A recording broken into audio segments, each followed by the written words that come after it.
Hello students, welcome back to Experts का ज्ञान classes. It's once again Pratap Singh here, and today we will discuss the most important topic, linear equation of two variable. ये concept 10th class का है, लेकिन हम इसे 9th class में भी स्टडी कर चुके हैं. 9th क्लास में हमने जहाँ से स्टडी किया था वहाँ से अब मतलब इसका मॉडिफिकेशन यहाँ पे हम स्टडी करेंगे, ठीक है ना. तो यहाँ पे इस कॉन्सेप्ट को स्टार्ट करने से पहले इसकी कुछ बेसिक टर्म्स हैं, 9th क्लास में भी स्टडी की थी हमने, यहाँ पे उन्हें रिकैप कर लेते हैं. सबसे पहले अगर बात करें वेरिएबल की, तो वेरिएबल क्या होता है? वेरिएबल एक वर्ड है जो वेरी से बना हुआ है, और वेरी मींस क्या होता है? डिफरेंट होता है. इसका मतलब एक ऐसी क्वांटिटी जो क्या करे? अपनी वैल्यू को चेंज करे. अपनी वैल्यू को क्या करे? चेंज करे. उसे हम क्या बोलेंगे? वेरिएबल बोलेंगे, ठीक है ना. जनरली हम वेरिएबल्स को एक्स और वाई से डिनोट करते हैं. किससे नोट करते हैं? एक्स और वाई से. नेक्स्ट आता है इक्वेशन. इक्वेशन क्या होता है? एक ऐसी क्वांटिटी जो अपने अंदर इक्वलिटी कंटेन करती है. इक्वेशन जो वर्ड है वो इक्वल से बना हुआ है. तो ऐसी इक्वेशंस या ऐसे स्टेटमेंट जो अपने अंदर इक्वलिटी का साइन रखेंगे वो इक्वेशंस को फॉर्म करेंगे. डेफिनेशन क्या है इसकी? A statement which have equality. Is that clear? Example हमने यहाँ पे लिया हुआ है 10 + 1 = 12 -. इसके अंदर क्या है? इक्वल का साइन है, इक्वलिटी कंटेन कर रहा है, that's why it's an equation. Second one, x + y = 6 and y = x - 3. In each examples में अगर हम ऑब्जर्व करें तो सभी के अंदर क्या है? इक्वलिटी का साइन है. ये एग्जांपल्स किसके हैं? इक्वेशंस के. It's okay. नेक्स्ट आता है linear equation. What's the definition of linear equation?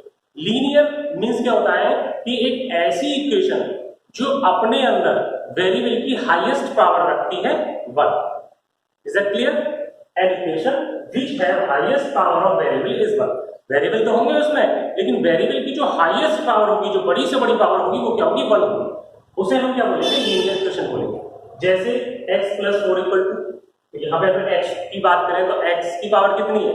ये पहले भी हमने बात की थी.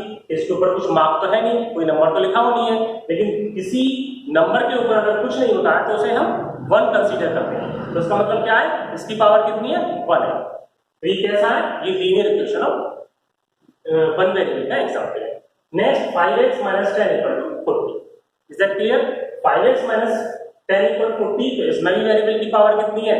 1 है, और इसके अलावा और कोई वेरिएबल है भी नहीं इसमें, ठीक है ना. एक और एग्जांपल है हमारे पास x + y = 7. तो इसमें भी वेरिएबल तो 2 है, लेकिन दोनों ही अलग अलग है, जो प्लस साइन के साथ सेपरेट हो गए. और दोनों ही की पावर अगर हम बात करें तो वो 1, यहाँ भी 1 और यहाँ भी 1, दोनों में ही 1 पावर है.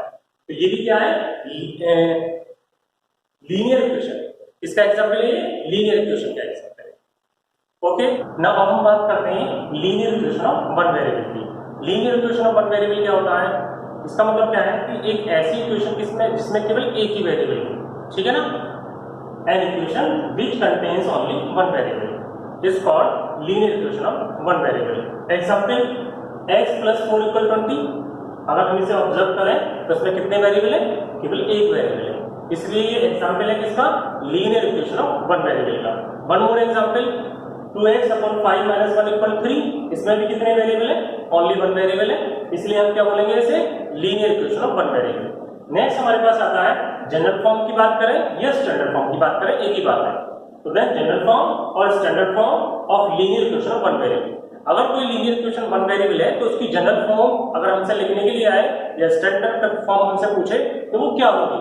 That is ax + b = 0. Where a की वैल्यू कभी भी 0 नहीं होगी. a यहाँ पे कोएफिशिएंट ऑफ x है, तो ये कभी 0 नहीं हो सकता. अगर यहाँ पे कोएफिशिएंट ऑफ x 0 हो गया तो ये ax पूरा वैनिश हो जाएगा, तो b = 0 बचेगा, which is not possible, क्योंकि कोई डेफिनेट नंबर कभी 0 के इक्वल नहीं होगा. Is that clear? तो ये एक linear equation of one variable नहीं बनेगी, ठीक है ना. तो यहाँ पे क्या होगा? ax + b = 0 is called standard form और general form linear equation of one variable. a यहाँ पे कोएफिशिएंट ऑफ x है और b क्या है? यहाँ पे कांस्टेंट है. ओके. नेक्स्ट आता है solution of linear equation of one variable. Solution of linear equation of one variable क्या होता है? तो सॉल्यूशंस क्या होते हैं? Solutions are the values of variable. ये वेरिएबल की वैल्यूज होती है जिन्हें हम स्टेटमेंट में या उस इक्वेशन में रखें तो वो दोनों पार्ट्स को क्या कर दें, इक्वल कर दें। Okay, solutions are the values of variable which satisfy the given equation.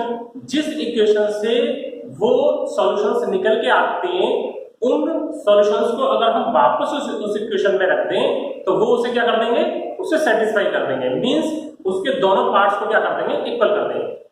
तो this is the value of variable which satisfy the equation of one variable. Second more, value of variable, when we put this value in equation then both sides of equation will be same. Example हमने यहाँ पे लिया है x plus 2 equal to 5। यहाँ पे हमें अगर पूछा जाए कि इसका सॉल्यूशन बताइएगा, इस इक्वेशन का सॉल्यूशन क्या है, तो सॉल्यूशन का मतलब क्या है कि हमें यहाँ पे वैल्यू ऑफ वेरिएबल बतानी है। अब वैल्यू ऑफ वेरिएबल कितने वेरिएबल है, इसमें केवल एक ही वेरिएबल है, तो यहाँ पे हमें ढूंढना होगा कि x की ऐसी कौन सी वैल्यू है जो यहाँ पे रखने पर इसके दोनों पार्ट्स को क्या कर दे, सेम कर दे।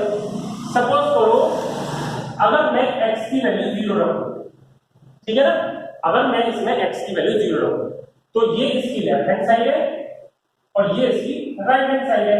मींस 0 रखने पर आपकी left hand side right hand side के इक्वल हो गई, तो ये क्या कहलाएगा, फिर इसका 0 सॉल्यूशन ऑफ दिस इक्वेशन कहलाएगा। तो रखते हैं जरा इसकी लेफ्ट हैंड साइड में, जब हम लेफ्ट हैंड साइड में 0 रखेंगे तो देखना क्या होगा, 0 प्लस 2 इक्वल टू 0 प्लस 2 कितना हुआ, तो 2 आ गया। तो क्या 2 5 के इक्वल है, बिल्कुल नहीं है, तो ये नॉट इक्वल टू क्या हुआ, राइट हैंड साइड। इसका मींस क्या हो गया, 0 is not the solution of the given equation. एक और लेते हैं हम, एक और एग्जांपल रखते हैं, जैसे हम अभी हमने 0 पुट किया है, इसमें कोई और नंबर रख के देखते हैं। x इक्वल अगर हमने 1 रखा है तो 1 रखने पर क्या होगा, लेफ्ट हैंड साइड में फिर से पुट करते हैं, देखना क्या होगा, 1 प्लस 2, 1 प्लस 2 कितने हो जाएंगे, बिकम्स 3। क्या ये राइट हैंड साइड के इक्वल आया, नहीं आया, not equal to right hand side. इसका मतलब क्या है कि ये 1 भी इसका सॉल्यूशन नहीं है। x इक्वल अब हम यहाँ 2 पुट कर रहे हैं, तो 2 पुट करने पर देखना क्या होगा, left hand side equal 2 plus 2 और 2 प्लस 2 कितना हुआ, ये हमारा 4 हो गया। तो 4 क्या है, क्या 4 5 के इक्वल है, बिल्कुल नहीं है। This is also not the solution of the given equation, that's why एक और एग्जांपल लेना पड़ेगा हमें। जैसे हम लेते हैं x इक्वल हम 3 रखेंगे, जब हम x इक्वल 3 रखेंगे तो देखना क्या होगा, लेफ्ट हैंड साइड में 3 प्लस 2, ठीक है ना, यहाँ पे x के लिए आप 3 रखेंगे तो 3 प्लस 2 कितना हो जाएगा, 5 हो जाएगा। अब देखिए क्या LHS RHS के इक्वल आया, बिल्कुल आ गया, ये इक्वल टू हो गया RHS। इसका मतलब क्या हो गया कि 3 इसका क्या हो गया, सॉल्यूशन हो गया। अब आप आगे इन्हें बढ़ाएंगे, अगर मैं यहाँ पे 3 की जगह इसमें 4 रख दूं तो 4 प्लस 2 6 हो जाएगा, 5 रख दूं तो 5 प्लस 2 7 हो जाएगा, जो कभी भी इसकी RHS के इक्वल नहीं आएगा।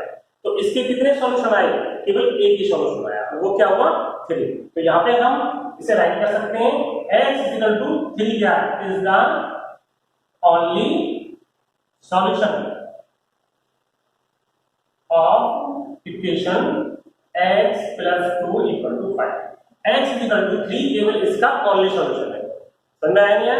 तो अगर हम बात करें इक्वेशन ऑफ वन वेरिएबल की, तभी भी आप उसके सॉल्यूशंस आउट करेंगे तो आपको केवल और केवल एक उसका यूनिक सॉल्यूशन ही मिलेगा, ना तो एक से ज्यादा मिलेगा ना ही एक से कम मिलेगा। ओके, तो linear equation of one variable के सॉल्यूशंस की बात करें तो कितने सॉल्यूशंस होते हैं इसके, केवल एक solution, only one solution. Okay, next में आता है linear equation of two variables. Linear equation of two variable क्या होता है, an equation which have two variables. Is that clear, एक ऐसी इक्वेशन जिसमें 2 वेरिएबल्स होते हैं उसे हम लीनियर इक्वेशन ऑफ 2 वेरिएबल्स बोलते हैं। Example x plus y equal to 5, x और y यहाँ पे 2 वेरिएबल्स हैं, इसलिए क्या है ये लीनियर इक्वेशन ऑफ 2 वेरिएबल्स है। 2x minus 3y equal to 7। Okay, यहाँ पे भी 2 वेरिएबल्स हैं, ठीक है ना। एक बात तो 2 वेरिएबल्स तो हो लेकिन उनकी हाईएस्ट पावर 1 ही होनी चाहिए, अगर 1 से ज्यादा हो गई तो फिर वो इक्वेशंस के एग्जांपल नहीं होंगे। तो यहाँ पे दोनों ही की पावर क्या है, 1 है ना, और दोनों ही वेरिएबल क्या है, सेपरेट है, इसलिए हम इसे लीनियर इक्वेशन ऑफ 2 वेरिएबल्स बोलेंगे। एक और example y is equal to 10x minus 20। तो ये भी क्या है, linear equation of two variables. Next आता है हमारे पास स्टैंडर्ड फॉर्म या general form linear equation of two variable. अगर linear equation of two variable है तो उसकी स्टैंडर्ड फॉर्म या जनरल फॉर्म क्या होगी, that is ax plus by plus c equals 0। ठीक है ना, ax plus by plus c equal to 0 क्या होगी, जनरल फॉर्म या standard form of linear equation of two variable होगी। यहाँ पे a और b कभी भी 0 नहीं होंगे। a क्या है, कोएफिशिएंट ऑफ x है, और b क्या है, कोएफिशिएंट ऑफ y है, और c क्या है, पर कांस्टेंट टर्म है। तो c भले ही यहाँ पे 0 हो जाए, लेकिन a और b कभी भी यहाँ पे 0 नहीं होंगे। जैसे कि हमने पहले बात की थी इक्वेशन वन वेरिएबल में, वहां a 0 नहीं था, क्योंकि वहां पे a 0 में वन वेरिएबल 0 हो रहा था। यहाँ पे अगर a या b दोनों में से कोई भी 0 हो गया या दोनों 0 हो गए तो वेरिएबल ही वैनिश हो जाएंगे और वेरिएबल नहीं बचेंगे, तो इसका मतलब क्या होगा, टू वेरिएबल की इक्वेशन तो नहीं होगी। ओके, नेक्स्ट है यहाँ पे solution of linear equation of two variables. अब सॉल्यूशन की बात तो अभी हमने थोड़ी देर पहले की थी।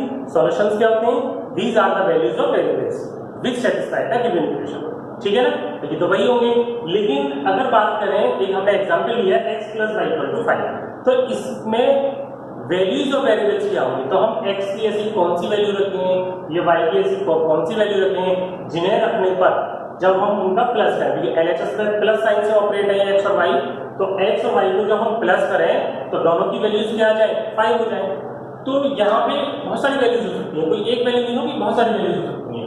जैसे मैंने कहा कि अगर मैं x को तो रख दूं 1, ठीक है ना, एंड y को रख दूं 4, तो अगर मैं x को 1 और y को 4 रखूं तो देखना क्या होगा, ये आपकी LHS है और ये आपकी RHS है, तो क्या दोनों साइड इक्वल होती है या नहीं होती है, तो रखिए इसमें LHS में ये हो जाएगा 1 + 4 = 5, किसके इक्वल आ गया, RHS के इक्वल हो गया। तो इसका मतलब क्या हो गया, x = 1 y = 4 क्या हो गया, इसका एक सॉल्यूशन हो गया। अभी देखिए और चेंज कर लेते हैं, x = आपकी बात 2 एंड y = क्या रख लेते हैं, 3 रख लेते हैं। तो रखिए इसमें LHS में फिर से ये हो जाएगा 2 + 3 = 5, 2 + 3 फिर से क्या हो गया, 5 हो गया, और जो किसके इक्वल आ गया, RHS के आ गया। तो इसका मतलब क्या हो गया, ये भी क्या हो गया, इसका एक सॉल्यूशन हो गया। ठीक है ना, और देखिएगा x इक्वल, अब हम क्या रख लेते हैं इसमें 4 रख लेते हैं, एंड y इक्वल इसमें 1 रख लेते हैं। तो जरा रखिएगा LHS में क्या हो जाएगा, 4 + 1 इक्वल कितना हो गया, 5 हो गया। ठीक है ना, तो ये किसके इक्वल हो गया, RHS के आ गया, तो ये भी क्या हो गया, इसका सॉल्यूशन हो गया।